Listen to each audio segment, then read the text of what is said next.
Ngayon, August 24, 2026, ang ika-17 araw ng impeachment trial ni Vice President Sara Duterte. Punong-puno ng pag-alipusta ang inabot ng hostile witness ng prosecution sa katauhan ni Raffy Tulfo. Hito na mga kababayan at kayo na ang humusga. How would you consider yourself? Smart, average, or stupid? Nasa average lang po ako Average. nga pagkatao, Your Honor. Correct. Stupido ka pa rin, pero in the name of blind loyalty. Would you agree? Dili ko maintindihan, Your Honor. I'm sorry.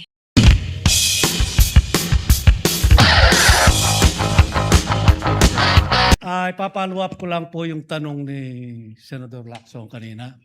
Yung pangalawang deliver nyo sa 125 million, kung linagay nyo sa kaha, sabi nyo binigay nyo yung 80 kay La Chica, kay Kernel, nasaan napunta yung 45 million? Kanino nyo binigay? Sa aming vault pa po yon, Your Honor. Nung kinuha nyo yung 4 na bag sa bangko, nakita ba ni Vice President Sara yon? Binuksan mo sa harap niya? O Ano? hindi na, diniretso mo na kay Kernel La Chica? Pagkuha ko po ng pera sa bangko, inilagay ko sa bag, Your Honor.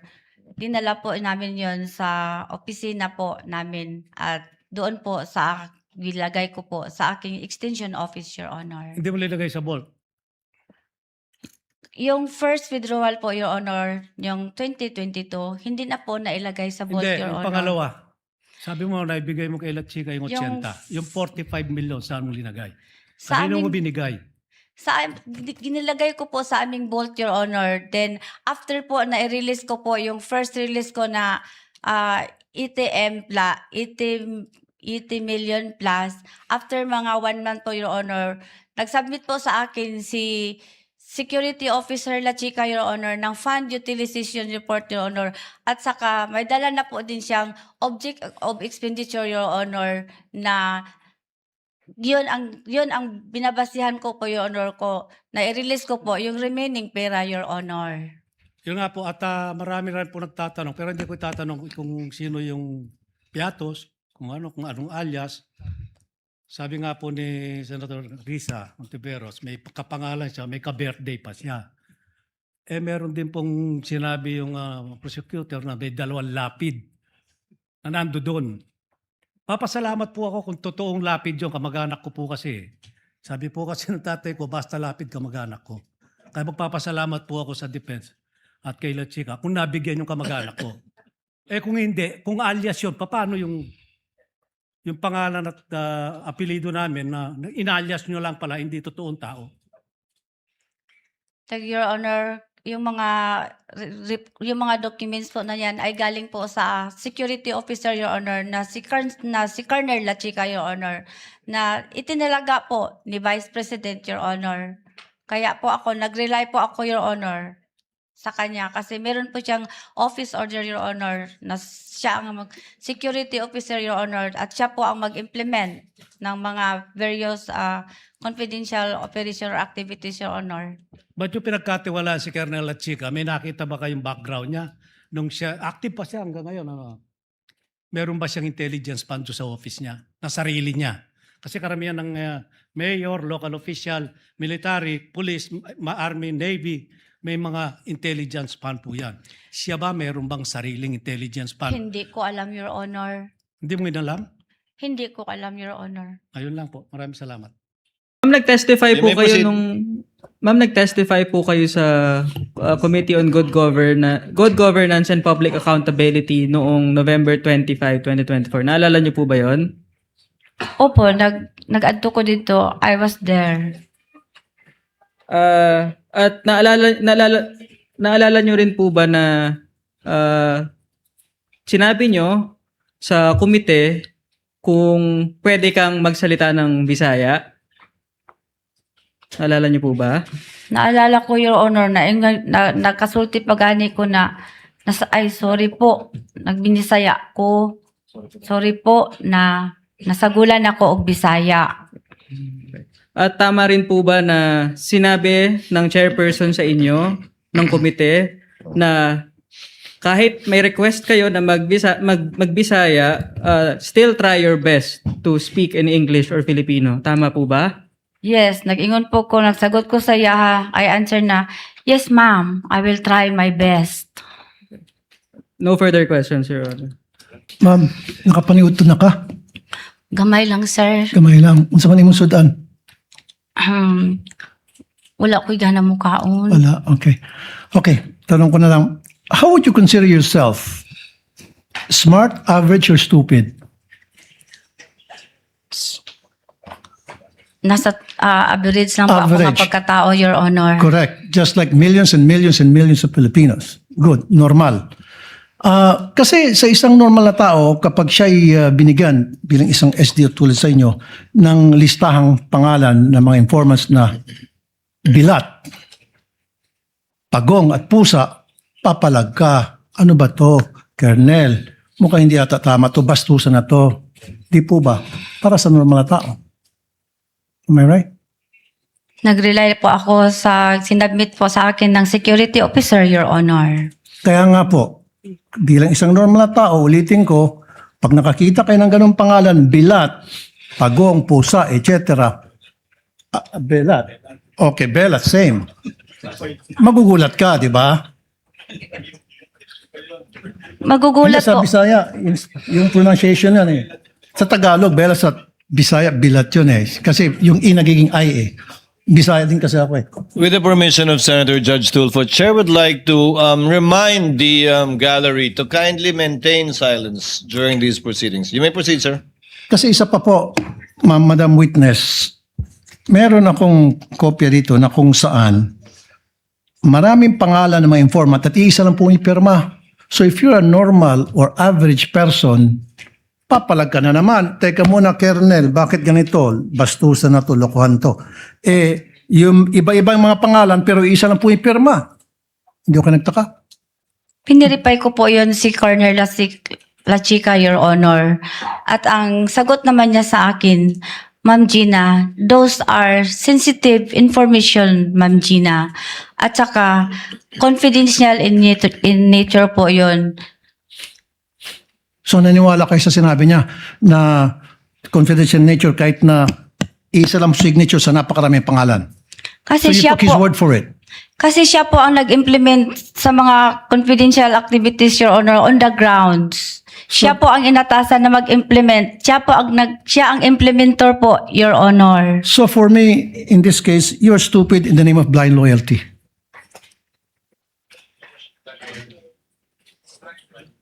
Ano po yun?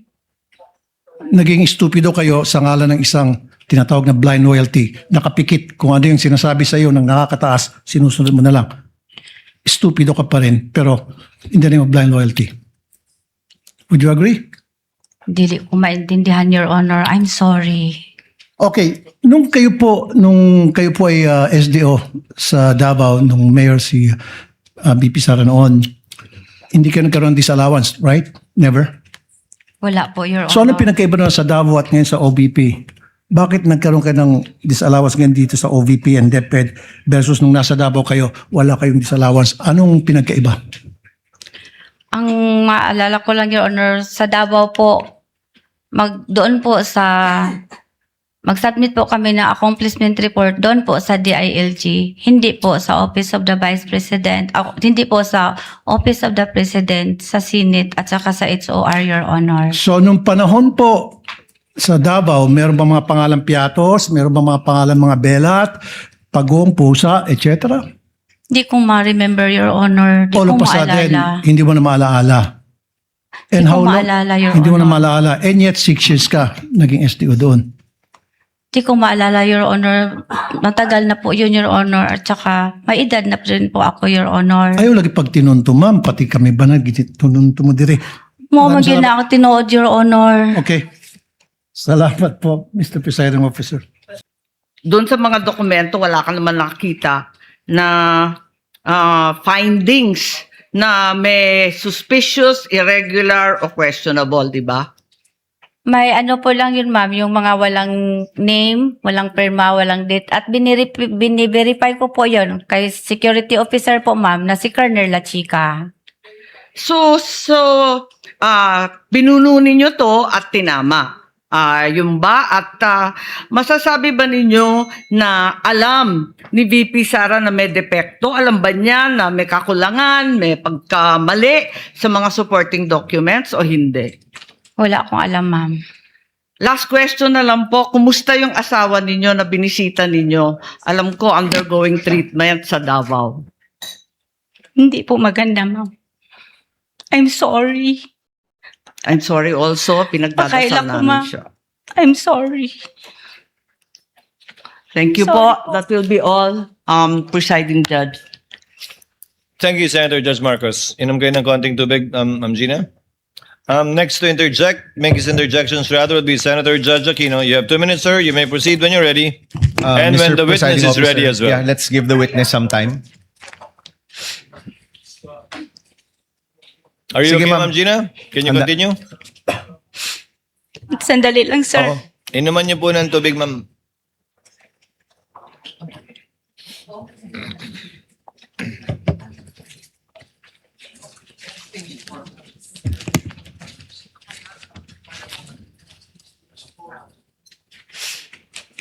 I'm sorry. I'm sorry to each one of you. I'm sorry po. It's okay, ma'am. Are you okay, ma'am? Can you continue? Okay po. Okay po. Okay, You may maraming proceed, salamat. Senator Judge Aquino. Maraming salamat, Mr. Presiding Officer. Okay. Madam Witness, kailan niyo po unang nakita yung mga kakaibang pangalan? Yung Piatos, Belat, Pagong, Pusa at iba pa. When was the first time niyo yan nakita? Yung pong ano na po ako, sir, yung pong na-receive ko po yun galing kay Security Officer La Chica po, Your Honor. Kasi binabangga ko po yun. Kung tama po ba, mag-coincide po ba at magtali po ba, ang hiningi niya sa akin before na nakasulat po sa object of expenditures, magtali po ba sa binigay niya sa akin na fund utilization report at saka yung mga ERs, Your Honor. So, bago pa po ito nilabas sa Kongreso, you're aware already of these names? Sa maalala ko, Your Honor, di ko kayo ma-remember, Your Honor, kasi sa dami-dami pong mga ERs na umabot po ng almost 800, Your Honors.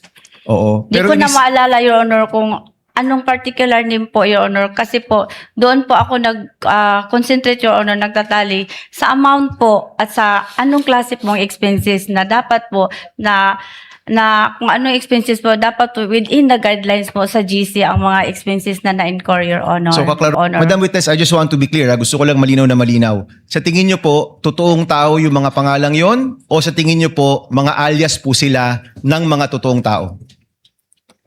Sa tingin ko po, the moment na sinabi po ni Colonel La Chica na confidential in nature po, sa tingin ko po, mga alias po yon, Your Honor. Okay, so ngayon sinasabi mo na from the first time, tingin mo alias na sila. Di niyo po tinanong kung nasaan yung listahan ng mga totoong pangalan. Hindi na po ako nagtanong, Your Honor, kasi confidential in nature po yun, Your Honor, at saka mga sensitive information po, Your Honor, sabi po ni Security Officer La Chica, Your Honor. Opo, pero pagdating naman po ni Colonel La Chica, tatanungin na rin namin siya kung nasaan yung listahan ng mga pangalan yon. So ito po, lumabas po ito more than 1 year na, no? More than 1 year na po pinag-uusapan yung mga pangalang ito. And more than 1 year na rin po inuusig ang OVP, ang DepEd. From that time until now, hindi ho kayo yung nag-internal investigation. Kung totoo ba yung mga pangalan, nasaan yung totoong listahan, yung totoong names ng mga alias, nagkaroon ho ba kayo ng internal investigation? Wala ako niyan, Your Honor. Hindi ho kayo nagtaka kasi kayo po yung accountable. Inamin niyo po kanina kay Senator Ontiveros na kayo po yung accountable sa lahat ng ito. Hindi ho ba to your benefit na malaman ninyo kung ano talaga yung totoong sitwasyon? So, more than 1 year na po ito, walang internal investigation, hindi ho kayo nakahas. Alamin natin kung sino si Piatos, sino si Belat, sino si Pusa, sino si Pagong. Wala ho kayong ganyang pagtatangka o wala ho kayong ganyang effort sa inyo pong opisina. Kasi po, Your Honor, sa GC po, ang understanding ko po, Your Honor, hindi naman po kailangan po, Your Honor, na na aliases ba o hindi, Your Honor, ang nakalagay po sa acknowledgement, Your Honor. Pero In fact, Your Honor, wala pong format kung ano po ang form or template po ng acknowledgement receipt, Your Honor. last point, Mr. Presiding Officer. More than 1 year na po ito, Ms. Acosta. Hindi ho ba kung una pa lang itong binanggit ng mga congressman, may listahan na kayo, ito po yung totoong tao. Alias po yan, hindi po yan totoong tao, ito po ang mga pangalan nila, ito po ang mga mukha nila, ito po, kung ayaw nyo pong ipakita sa publiko, executive session po natin ipakita. Never ho kayo nagtangka na buuin ang listahang yan o makuha ang impormasyong yan. Iniwan nyo na po kay La Chica. Confidential in nature po yun, Your Honor. Kaya hindi na po ako nagtanong kasi confidential po, Your Honor. Okay, tatungin rin po namin si Colonel La Chica pagdating po niya dito. Maraming salamat, Madam Witness. With the permission of this honorable court. Good morning, good afternoon, Ma'am Gina. Good afternoon po. You mentioned that you were the special disbursing officer of Davao City. And this is from 2018 to 2022, correct? Opo, Your Honor. And the mayor then was Vice President Sara Duterte. Opo, Your Honor. When you were STO of Davao City, your duty pertained to disbursing confidential funds appropriated for Davao City, correct? Hindi ko maklaro ang Noon pong question. STO kayo, ang duty nyo po ay ang pag-disburse ng confidential funds para sa Davao City, tama po? Tama po. And you also prepared and submitted liquidation documents during that time, correct Yes. po? Tama po. And when you were SDO of Davao City, there is no audit observation memorandum issued by the Commission on Audit against you, correct? Wala po.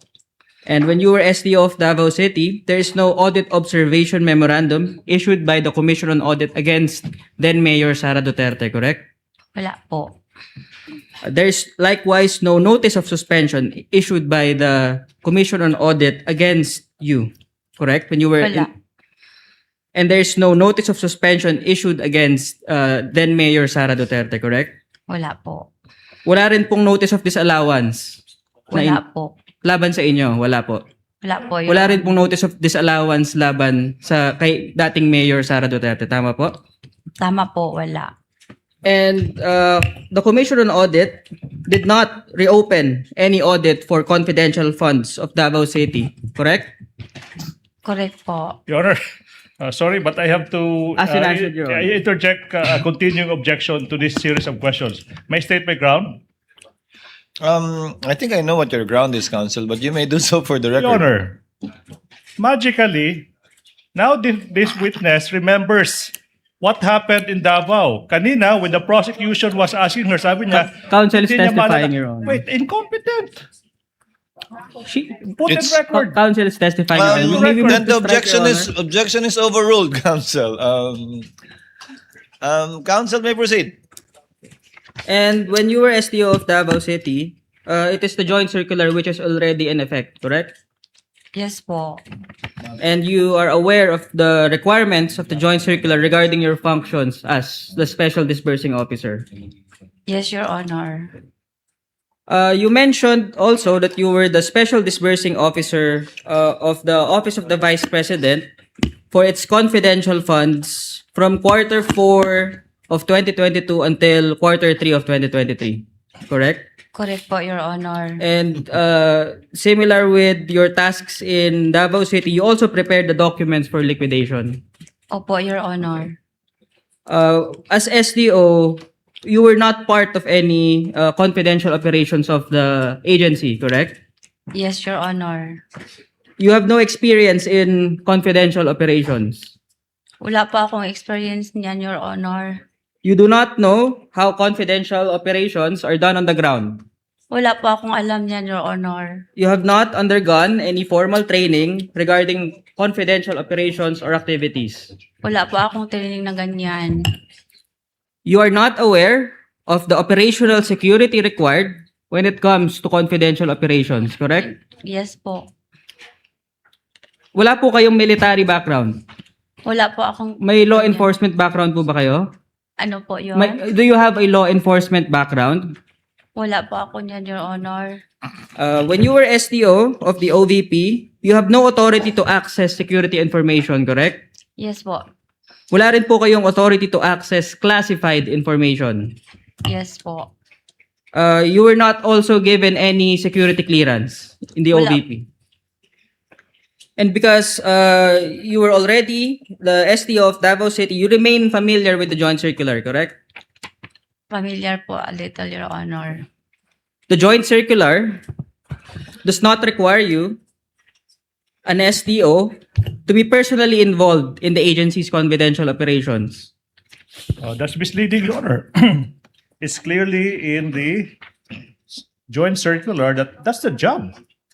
That's the job of an SDO to disperse confidential funds. Your Honor, the prosecution also inquired as to the contents of the joint circular. Oh, that's why- I'm examining the witness, Your Honor. If there is such a provision. The question is misleading. Witness may answer, she knows. I'll allow it, counsel. Gina, kindly answer the question. The joint circular does not require you, an SDO, to be personally involved in the agency's confidential operations on the ground. Wala pong sinabi ang circular, Your Honor. Wala rin po bang sinabi sa joint circular na kailangan may experience kayo pagdating sa confidential operations? Wala din, Your Honor, sa akong pagka-understand. May nakalagay rin po ba sa joint circular na kailangan may kaalaman kayo kung papaano ginagawa ang confidential activities? Wala ko naka-encounter, Your Honor, sa GC. Nire-require din po ba kayo ng joint circular na mag-undergo ng formal na training para sa confidential activities? Wala, Your Honor. Nire-require po ba kayo ng joint circular na dapat ang STO merong military background? Wala ko kabasahan, Your Honor. Wala rin ng law enforcement background? Wala rin ganyung requirement? Wala, Your Honor. Nire-require ba ng joint circular na ang isang special disbursing officer kailangan may authority to access security information? Wala, Your Honor. Nire-require din po ba ng joint circular na ang STO kailangan may security clearance? Wala, Your Honor. Nire-require din po ba ng joint circular na pinagbabawal kayo mag-rely sa documents provided by a security officer? Ano yun, Your Honor? May pagbabawal po ba sa joint circular na ang nabawal mag-rely sa documents na pinoprovide ng security officer? Wala, Your Honor. The requirement of the joint circular is that a special disbursing officer must be a regular or permanent employee of the agency, correct? Opo, Your Honor. And you are a regular or permanent employee of the Office of the Vice President. Tama po ba? Tama po, Your Honor. Coterminous po, Your Honor. And the joint circular provides that it is the SO who must have access to security information. Tama po? Tama po, Your Honor. And ito rin po ba ang dahilan kaya ang SO, ang security officer, ang kailangan mag-implement ng confidential operations ng ahensya? Sa ako ang pagsabot sa GC, Your Honor. At ang security officer po, ang nag-designate dito ang head of agency, tama? Yes, ang head of agency, Your Honor. Yun din po ba ang dahilan kaya kinailangan nyo ang inputs o guidance ng security officer in preparing the physical and financial plan? Yes, Your Honor, kasi wala po akong alam sa sa mga operations sa ground. The OVP submitted a physical and financial plan to the Department of Budget and Management, correct? For Opo. 2022? Are you aware? Nagsubmit po ang OBP ng physical and financial plan na required po sa DBM. At ito pong physical and financial plan is in support of the OVP's request for confidential funds noong 2022. Opo. And yung the PFP, which the OVP submitted to the Department of Budget and Management, is also based on the good governance program of the OVP, correct? Wala ko ka-get sa question ni mo, Your Honor. Yung po bang physical and financial plan na na sinubmit ng OVP sa Department of Budget and Management, nakabase rin po ba sa good governance program ng OVP? Opo, Your Honor. At matapos pong isubmit ang nasabing physical and financial plan, tama po ba na the Department of Budget and Management recommended the approval of the confidential funds to the Office of the President? Opo, Your Honor.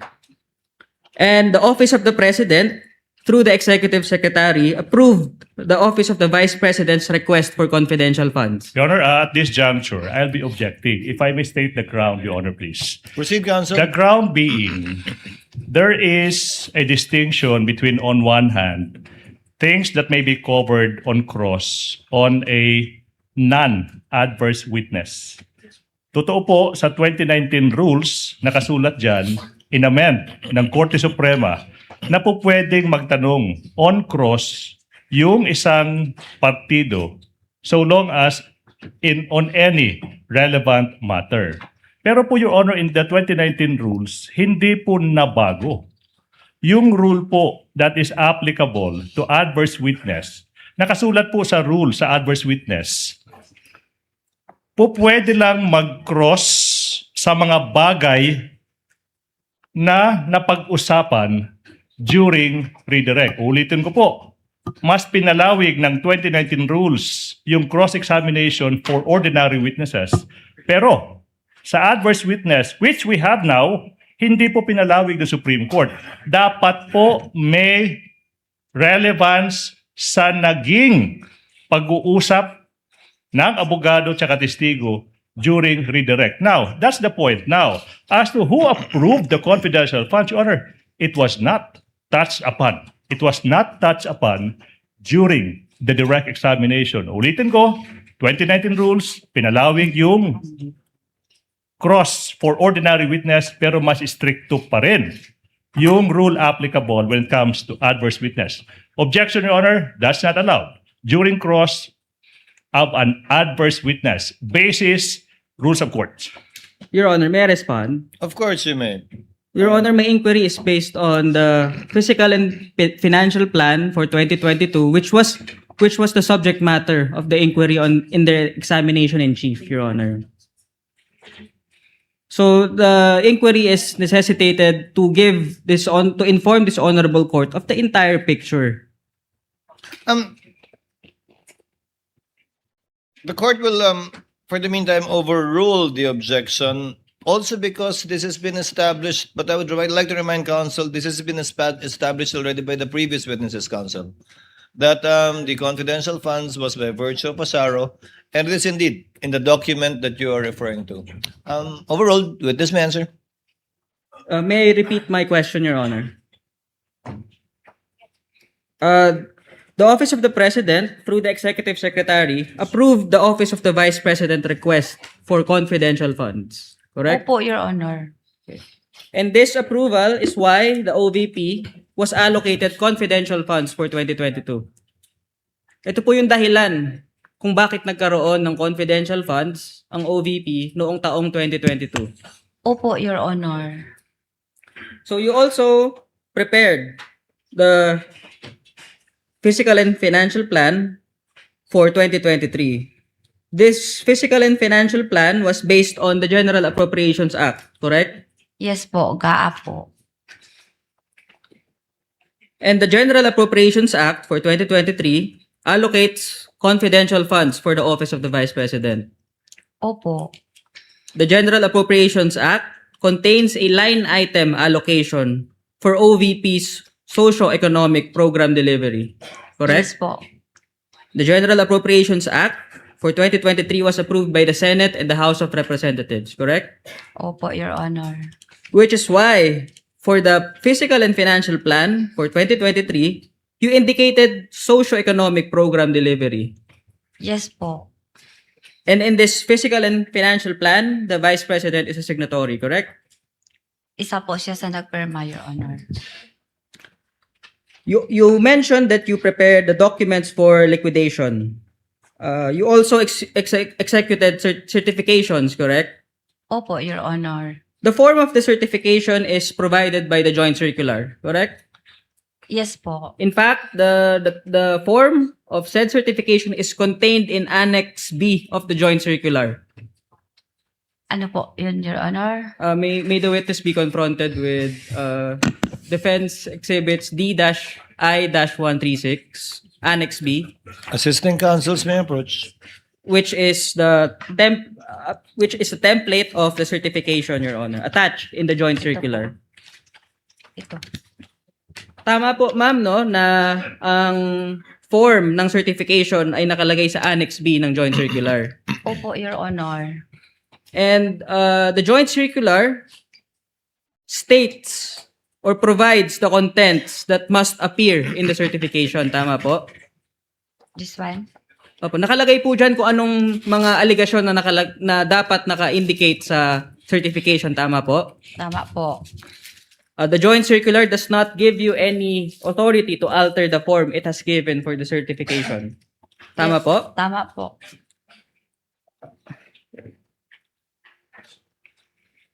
And when you were preparing the liquidation documents, nabanggit nyo rin po kanina na you had the opportunity to examine the documents which is submitted to the COA, correct?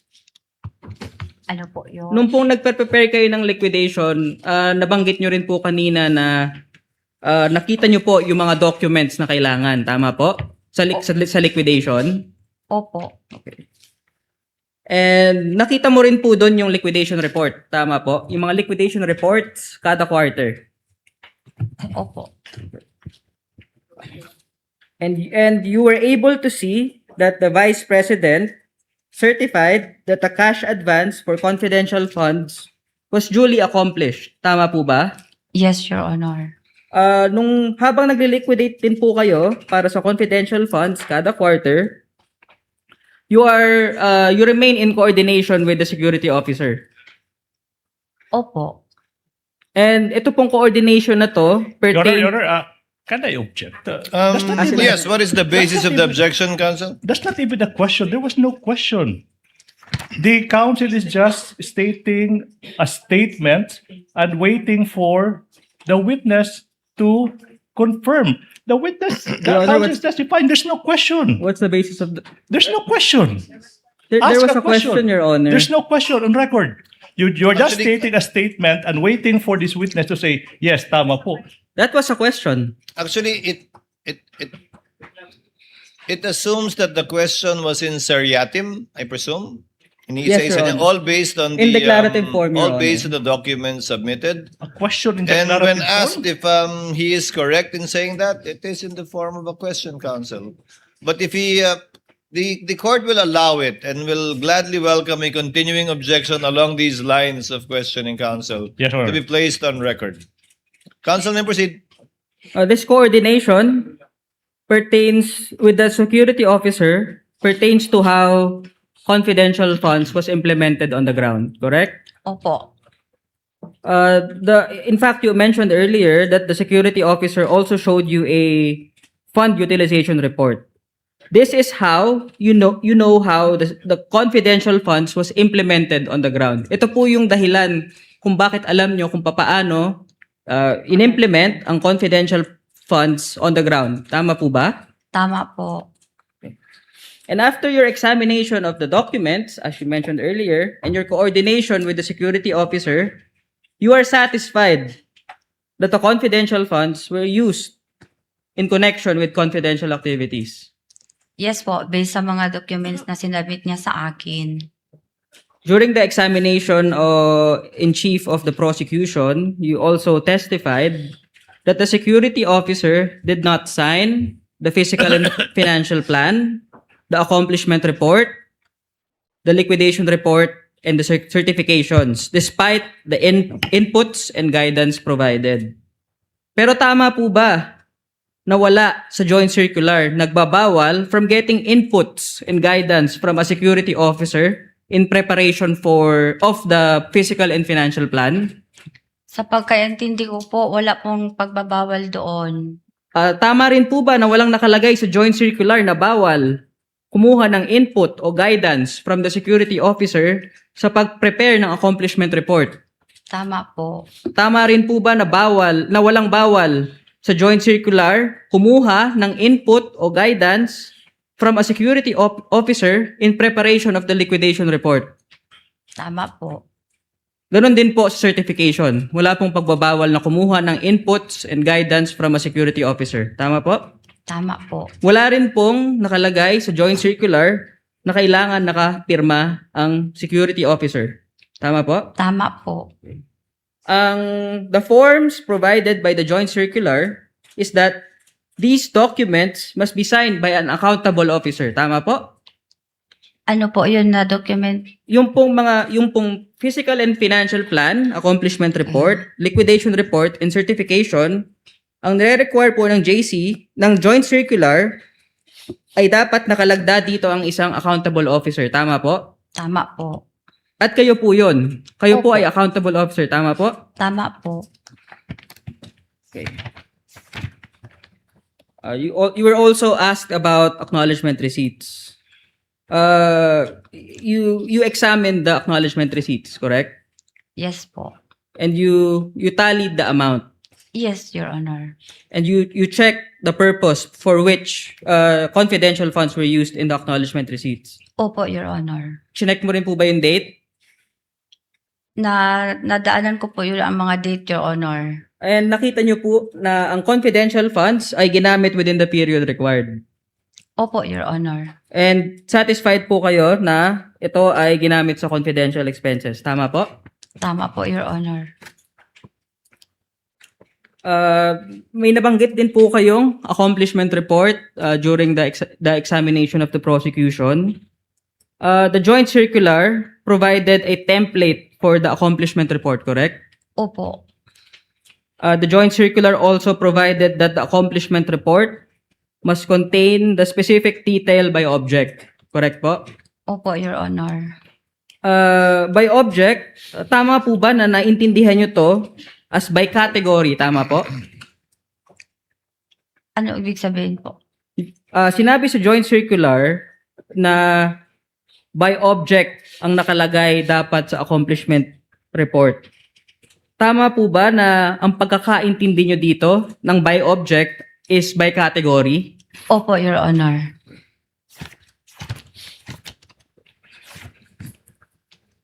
Since you prepared the liquidation documents, the Office of the Vice President submitted these documents to the Commission on Audit, correct? Opo. So you complied with the joint circular's requirement that the liquidation of confidential funds must be done within 30 days from the close of each quarter. Tama po? Tama po yun. Okay. So for quarter 1 po ng 2023, tama po ba na ang OVP nagsubmit ng liquidation documents sa Commission on Audit noong April 13, 2023? And ano po yung quarter, Your Honors? May we ask that the witness be confronted with D-I-29-OVP? That's for the first quarter, Counsel? Yes, Your Honor. The document is a cover letter addressed to Chairman Cordoba, Your Honor. Assisting counsels may approach. Do you confirm, ma'am, that there is a stamp received by the Commission on Audit, ICFAO, on April 13, 2023? Opo, Your Honor. For quarter 2 of 2023, Ma'am Gina, the OVP submitted the liquidation documents sa Commission on Audit on July 13, 2023. Naalala niyo po ba kung tama ito? Nag-submit kami, Your Honor, pero di ko ma-confirm. for the record, again Your kung Honor. Wala ko document, Your Honor. For the record, Your Honor, we would confront the witness with Defense Exhibits D-I-54-OVP. It's a same cover letter, Your Honor, For the second quarter. for the second quarter. Yes, Your Honor. Nag-submit po kami last July 13, 2023. And nakalagay po dyan na tama po, may stamp received ang COA ICFAO noong July 13, 2023, correct? Meron po, Your Honor. Para sa quarter 3 naman po na liquidation, maalala nyo po ba kung kailan nyo sinubmit? Maalala nyo po ba kung tama ang date na October 26, 2023? Ito, for the record, Your Honor, we would want to confront the witness with D-I-78-OVP, Your Honor, which is the same letter for quarter 3 of 2023. Yes po, napareceive po sa Commission on Audit Intelligence and Confidential Fund on October 26, 2023. Do you confirm, Ma'am Gina, that there is a stamp received by the COA ICFAO on October 26, 2023? Yes, Your Honor, meron. And you are aware that for quarters 1 to 3, this would be disallowed in a notice of disallowance number 2026-001, correct? Meron pong disallowance, Your Honor. May we confront the witness with Defense Exhibits D-I-9, which is the notice of disallowance dated number 2026-001, Your Honor. Tama po. Ito po yung disallowance ng quarter 1 to 3 of 2023. Opo, Your Honor. Ito po. At ito pong notice of disallowance na to, tama po ba na in-issue ito ng Commission on Audit noong March 31, 2026? Opo, Your Honor. At in-issue po ito ng Commission on Audit habang ang Committee on Justice ay nagko-conduct ng mini trial against the Vice President, correct? Objection, Your Honor. Relevance. What's the relevance? Not touched upon. Minute the use of the term mini trial. That's one. Number two, not touched upon during direct examination. The rules are more restrictive when it comes to cross-examination of an adverse witness. Exhibit A is the line of question of the defense. Kindly reform, counsel. I will not sustain the objection. Neither will I overrule it. Just kindly reform, counsel, so that we can proceed. We will reform, Your Honor. This notice of disallowance was issued by the Commission on Audit while the Committee on Justice is conducting its hearing for impeachment. Correct?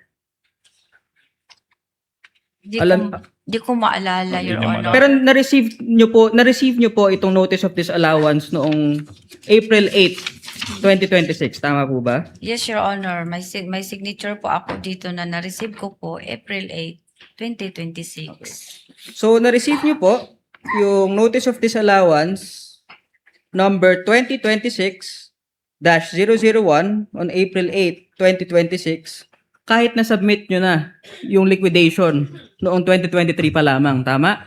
Yes, Your Honor. At habang this is in the middle of the Committee on Justice hearings, correct? Di kasi ako nakikinig sa TV at saka sa radio, Your Honor, kung mga about balita-balita, Your Honor. Kaya dili ko makasagot.